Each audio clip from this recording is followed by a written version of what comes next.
In the early days, they felt the need to capitalize every word of a long hashtag, but now, of course, we know that's no longer necessary. I think it's incredible that we're able to read these things as well as we are. And I'm not sure if modernist scholars are reframing these arguments in terms of the digital, but they'd be wise to. Pedagogically speaking, I can teach the most difficult or abstract ideas to my students if I can somehow ground them in the digital. I can teach them surrealism if I can frame it, say, through the way memes work. Memes aren't just funny, they're also absurd and illogical, and it's that mixture of absurdity and humor that makes a meme zing. Or if I want to teach them about situationism, I can show them the Hitler bunker meme, and then show them a resubtitled film by someone like René Vianney from the 1970s, and suddenly they'll become interested in the Vianney in ways that they might have been dismissive of it otherwise. But getting back to the idea of pacing, the web is full of gaps. There's an interval, a pause, a delay between, for example, seeing an image macro, viewing the image, reading the caption, and getting the joke. It never happens immediately. And in this way, the interval, the pregnant space between reception and digestion, is foundational to our web-based experience. I was making books, sculptures of books, in the mid to late 80s. And they were beautiful carved wooden books. And I kept putting images on these books, and I thought at some point, these books need words. So I began to think about using language, and that was really the first time that I did. And once I began using language, I never wanted to go back to making sculptures. It took a long time. It wasn't overnight. It took many years to transition from being sort of a sculptor or somebody in the art world to being somebody who publishes books. That was a good decade that it took. I think words make things happen, whereas painting makes really nothing happen. So you can look at a painting and you can walk away, and it's open for exploration because it's objectified. It's not anything that we really have to engage with. It's outside of us, whereas language is inside of us.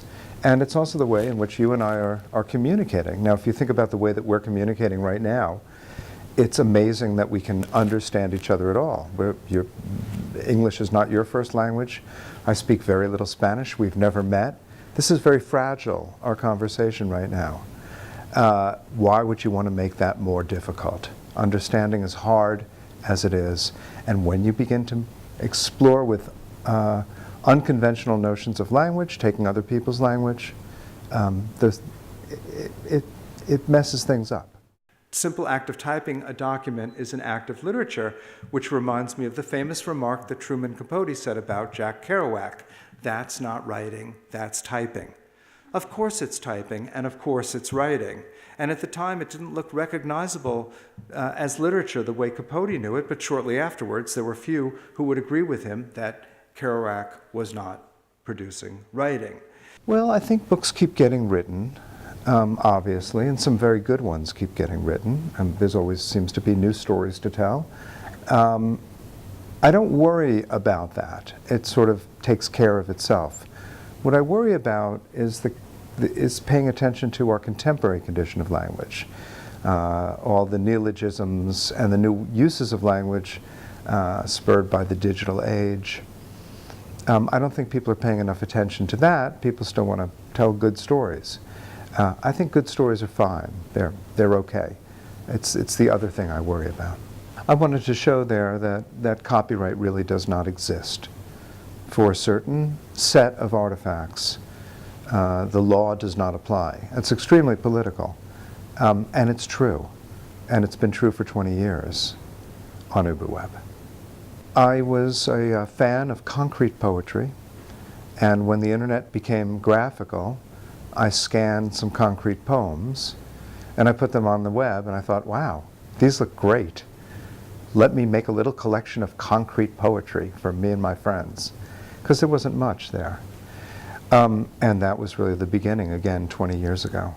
Writing's crisis, you could say, was the typewriter, or the telegraph, or the newspaper headline, but those didn't alter the practice irrevocably. They shaped or honed the practice. The typewriter gave a new rhythm to language, something that was additive, but not decimating the way photography did to painting. It didn't challenge it to do something else, as much as it challenged to do the same thing in a different way. I think the internet is avant-garde, the whole thing. It's all experimental language. There's many ways to be avant-garde.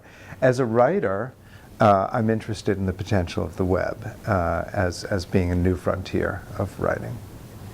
Well, I think, you have to think about how would you remember the first 17 years of the 20th century. I mean, it's really, that's the only way that you can think of it. And right up until 1917, which is the First World War, then of course the century took a very odd turn. And I think perhaps it feels like we might be on the cusp of another situation like that, and it's quite frightening. So the first 17 years of the 20th century were the moment of the avant-garde, the moment of new technology, the moment of art responding to that new technology, with a darkening but relatively stable political situation. I think we've seen the same situation in the first 15 to 17 years of this century, and now things are changing. The one way that technology did influence writing was in terms of compression.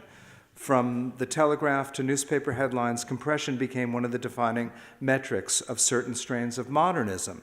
And now, of course, we're seeing that again on Twitter, where compression in 140 characters, or short Instagram comments, or Snapchat captions consist of nothing more than a few words. I understood early that this was going to be the way things were going to get known. But I have great advantages. I live in New York. I speak English. I write in English. That gives me a tremendous advantage, almost more than the internet, because most of the internet is in English as well. And most people, like yourself, speak English. So I'm extremely privileged. Writers who are working in smaller languages, who have much better ideas than I do. But the fact is that their neighbor cannot read their work.